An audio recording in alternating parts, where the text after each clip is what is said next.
I still remember the exact moment the call came in. It was 10:43 p.m. on a Thursday. I was lying in bed, scrolling through my phone like I always did before trying to fall asleep. I saw her name pop up, Sophie, the little heart. I'd added months ago when things were ... good. I smiled, thinking maybe she was calling to say something cute, or maybe just to vent about work. She did that, sometimes called when she was too tired to text. Her voice soft and worn out, asking if I was still up. But when I picked up, I didn't hear her voice greeting me. No hey babe, no laugh, no awkward silence. Like she was waiting for me to say something first. Just ... muffled noises. At first I thought maybe she pocket dialed me, so I held the phone to my ear, ready to hang up. But something made me pause. There was movement trustling, like she was walking somewhere. Then a voice, not hers. A man's voice. Soft. Familiar. In a way that made my chest tighten, and then ... her. Sophie, she was laughing. Laughing in this way I hadn't heard in a long time. Light free. Not the kind of laugh she gave me when I told a dumb joke or teased her about her morning breath. This laugh was full of something else. Nostalgia, maybe? Affection. I know, she said, between chuckles. It's just ... he's sweet, but he's not you. I froze. Completely, I didn't even breathe. What the hell did I just... Here, the man said something back, too quiet for me to make out. I pressed the phone harder against my ear. My heartbeat drowned out half the conversation, but I caught the next part. Clear as crystal clear, enough that I wish I hadn't. Miss you, she said. God, I miss you. It's like, I don't know. Being with him feels like pretending sometimes. I sat up in bed like someone had just poured ice water over me. My chest ached. Not the kind of ache from heartbreak.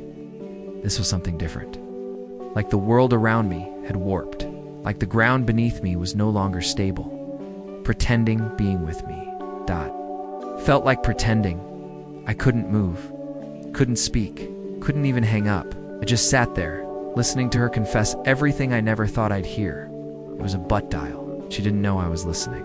She didn't know I could. Hear her telling someone else, her ex, apparently, that she missed him. That she thought of me as a placeholder, a stand-in. Just sweet. Nothing more. You know what's messed up? I didn't even cry at first. I just went numb. The kind of numb that seeps into your bones. The kind of numb that makes you forget how to feel it all. When the call finally dropped, I stared at my phone, hoping no begging for it to be a mistake. Maybe it was a voice recording. Maybe it wasn't even her. Maybe I imagined it, but I didn't. It was her. It was Sophie, the woman I spent the last 3 years loving harder than I thought I could love anyone. The one I imagined proposing to, starting a family with, growing old beside, and she missed someone else. She wanted someone else. I don't know how long I sat there, just holding the phone. Maybe 10 minutes, maybe an hour. My mind raced through everything, every moment, every smile, every night we spent curled up on the couch watching bad Netflix shows. Was all of it fake? Was I fake? To her, the worst part, I didn't call her back, didn't scream or ask questions. I just ... froze. Like maybe if I did nothing, the pain wouldn't be real. Like silence would protect me from what I already knew. But silence doesn't protect you, just wraps around you like a blanket of lies. The next morning, she texted me like everything was fine. Morning, babe. Hope you slept well? Coffee later? I stared at the message for a long time. She really didn't know. She had no idea she'd called me. No idea. I heard everything. That her sweet little good morning landed like a knife straight through my gut. I didn't reply. Not right away. I couldn't. Instead, I replayed the call over and over in my head. Her voice. That laugh. The way she said, he's sweet, but he's not you. Like I was some harmless puppy she settled for because the real dog bit too hard. What the hell was I to her? A backup plan? A placeholder? Until her ex came back? I spent the day wandering through my routine like a ghost. Brushed my teeth, drove to work, sat through meetings, but none of it felt real. People asked me questions, and I answered them without remembering what I said? I kept checking my phone, half hoping she'd call again, maybe even admit it. But she didn't. Of course she didn't, because she didn't know she'd been caught that night. I didn't sleep. I lay there in the dark, staring at the ceiling, waiting for some kind of clarity to come. But all I got was more noise in my head, more echoes of her voice saying she missed someone else, that I wasn't enough. The next day I saw her. She showed up to my apartment like nothing happened. Smiled that same smile that used to melt me from the inside out. Kissed me like she meant it. Asked me if I wanted to order Thai food or make pasta. And I just stood there, looking at her like she was a stranger in the body of the woman I loved. I wanted to scream, to shake her, to ask her why. But all I said was, sure, Thai sounds good. What the hell was wrong with me? Why didn't I confront her? Maybe part of me was still hoping it was all a dream. Or maybe I was too scared of what she'd say if I did bring it up, that she'd confirm it. That everything I feared would come spilling out of her mouth with that same easy tone she used with him. I watched her all night. The way she laughed, the way she touched my arm when she talked. I studied every little gesture, wondering if it was all an act. If she was just playing the part of my girlfriend until something better came along or came back. 3 days passed. 3 agony-filled days then. I couldn't take it anymore. I called her, told her I needed to talk. She sounded cheerful, oblivious, sure babe. Everything okay? No, everything was not okay. She came over that evening wearing the hoodie I'd left at her place months ago. She loved that hoodie. Said it smelled like me. It made me sick to look at her in it now. We sat on the couch and I could barely look her in the eye. My mouth felt like it was full of broken glass. But I had to say it, had to ask. Sophie, I said, barely recognizing my own voice. Did you talk to your ex recently? Her face changed. Not shock, not guilt. Just ... confusion. My ex, she said, blinking. Why? I didn't respond right away. I just watched her, waited, prayed she'd fess up. She didn't. Not really, she said. I mean, I ran into him a couple weeks ago, but that's it. That's it. I felt something snap in me, quietly, like a bone breaking under pressure you didn't know was there. You called me Thursday night, I said slowly. Her brows furrowed. No, I didn't. You did, I repeated. You butt-dialed me. Watched her face closely. Second it changed, I knew. Her eyes widened. Then she looked away. Shit, she knew. She realized right then that I'd heard everything, Sophie. I said, my voice shaking, I heard you. Heard you say you missed him. I heard you say I was just ... sweet. Silence. The kind of silence that sucks all the air out of a room. She swallowed hard. Her hands trembled slightly in her lap. Didn't mean it like that, she whispered. Then how did you mean it? I asked. My voice cracked. Tell me, explain it to me, because I've been going insane trying to understand. She opened her mouth, then closed it again. Finally, she said, I was confused. I didn't know you were listening. I didn't even mean to say half that stuff. But you did say it, I snapped, the anger finally surfacing. You said being with me felt like pretending, like I wasn't enough. Tears welled up in her eyes. I'm sorry, she said. I didn't mean to hurt you. It just came out. I ... I don't know. I got caught up in the moment. Caught! Up in the moment, I repeated bitterly. So, was all this sus just a moment too? No, she said, reaching for my hand. God, no. I love you, I do. I just... I hadn't talked to him in so long, and it brought back memories and memories. You miss, I interrupted. More than you value what we have. She didn't answer, and that silence, that was my answer.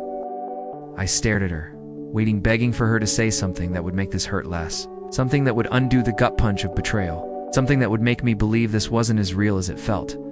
But she just sat there, silent eyes. Glossy with guilt. Not love, not remorse. Just the horrible, choking shame of getting caught. I pulled my hand away from hers. Her fingers lingered for a moment, like they still belonged there, like they could pretend everything was still okay. But it wasn't. and she knew it. "Do you still love him?" I asked, my voice barely above a whisper. Her lips parted, then shut again. That hesitation, that pause, that killed me more than anything else. I don't know," she finally said, her voice cracking. "You don't know? You don't know? Everything we've built? After every night I stayed up with you while you cried about your parents. After every vacation, every inside joke, every plan we made, you don't know?" I should have screamed. I should have gotten up, thrown something, broken something, but I didn't. I just nodded. Numb again. That numbness was becoming a familiar. "Friend Sophie," I said, "if you don't know, ... then I do." She looked at me, eyes wide, the panic starting to creep in. "No," she said quickly. "No, please don't do this. I made a mistake. I was stupid, shouldn't have said any of that." "But you did," I said. "And it wasn't just a passing comment. You meant it. You miss him. You feel like you're pretending with me. How do I stay with someone who feels like this isn't real?" Her tears started, then big, ugly, desperate tears. "I didn't mean to make you feel this way," she sobbed. "I love you, I do. I just got confused. It was a moment of weakness." I stood up. I couldn't sit there any longer. Couldn't feel the weight of her eyes begging me to forgive something that shattered me. "It's not about that call," I said. "It's about what it revealed. It showed me something I didn't want to. See, that I was giving my whole heart to someone who still had one foot stuck in the past." She cried harder. "I'll fix it," she said. "Please, let me fix it. I'll block him. I'll cut him off. I'll prove to you I want you, not him." And for a moment, I wanted to believe her. God, I wanted to believe her, but I kept thinking about all the nights I laid next to her while she smiled in her sleep. Was she dreaming of him? She held me and said, "I'm lucky to have you." Was it him she was comparing me to? "Was I ever really enough, Sophie?" I said. "I don't want to be someone's second choice." Ain't. She shot up from the couch and grabbed my hands. "You're not," she cried. "You're not. I swear he's not who I want. Why, he's not right. For me, he never was. That's why we ended." "But you missed him," I said, cutting her off. She told him you missed him. "We said you were pretending with me." She fell silent again. That silence was always the answer. She left that night. I didn't ask her to. But I think we both knew the space between us had become too loud to ignore. When the door closed behind her, I collapsed. Not dramatically. Not like in the movies. Just ... quietly. My knees gave out, and I sat there on the floor, staring at the grain in the wood, trying not to scream. Because the truth is, I thought she was the one. I pictured her as my wife, as the mother of my children, as the person I'd grow old with. I pictured Sunday mornings making pancakes, fighting over what movie to watch, arguing about stupid things, and then making up in the quiet way only we knew how. I pictured forever, but forever wasn't mutual. Forever to her still included him. And maybe she didn't cheat. Maybe she didn't sleep with him, or kiss him, or even meet him for coffee. But emotionally, she was already gone. She left the moment she let him into her heart again. The moment she let herself say those words out loud, the days that followed felt like walking through fog. She called, she texted over and over. "I'm so sorry. Please talk to me. I love you. Don't let this be the end of us." But every message felt hollow. It's like she was trying to tape together a vase that had already shattered. I didn't respond. I couldn't. Because the thing that hurts the most isn't what she said to him, it's what she didn't say to me. She never told me she was confused, never told me she was missing someone else. She just kept taking my love, my time, my loyalty, while quietly mourning another version of her life with someone who broke her. I was her safe place. But I wasn't her home. I ran into her 2 weeks later at a bookstore. The same one we used to go to on lazy Sundays, where we'd pick a random novel and read, chapter out loud to each other. She looked thinner, tired, like guilt had become her shadow. She saw me and froze. I almost turned and walked away. But something in me stopped. "Hey," she said cautiously. Hey, I replied, my voice as flat as I felt. She gave a weak smile. You look okay? I nodded. You don't. That surprised her. She nodded, swallowing hard. I haven't been, no. We stood there in awkward silence, surrounded by the smell of paper and ink and memories I didn't want anymore. I miss you, she said suddenly. Every day. I looked at her, this woman I once loved more than anything, and I said, do you miss me? Or do you just miss not feeling guilty? She blinked, caught off guard. I miss us, she whispered. But I didn't believe her, not anymore. You know, I said, I used to replay the call in my head every night. Every word, every pause, wondering what I did wrong, what I wasn't. And then I realized, ... It's not that I wasn't enough. It's that you never figured out what you wanted. Tears welled up in her eyes again. I did, she whispered. It's you. No, I said, shaking my head. You don't get to say that now. You don't get to realize I was right. When it's convenient, I needed you to know it then, when it mattered. She stepped toward me. Please, just ... Is there a chance? Even a small one. I looked into her eyes, and for the first time in weeks, I didn't feel shattered. I didn't feel lost. I felt ... honest. No, I said quietly. There isn't.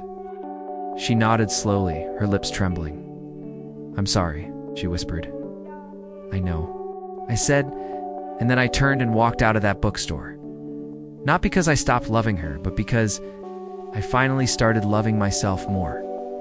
You never think it'll happen to you. You never think the person you trust most will say something so casual, so careless, that it rips your heart out. But they do, and when they do, it changes you. I'm not the same person I was before that call. I'm more guarded now, more cautious.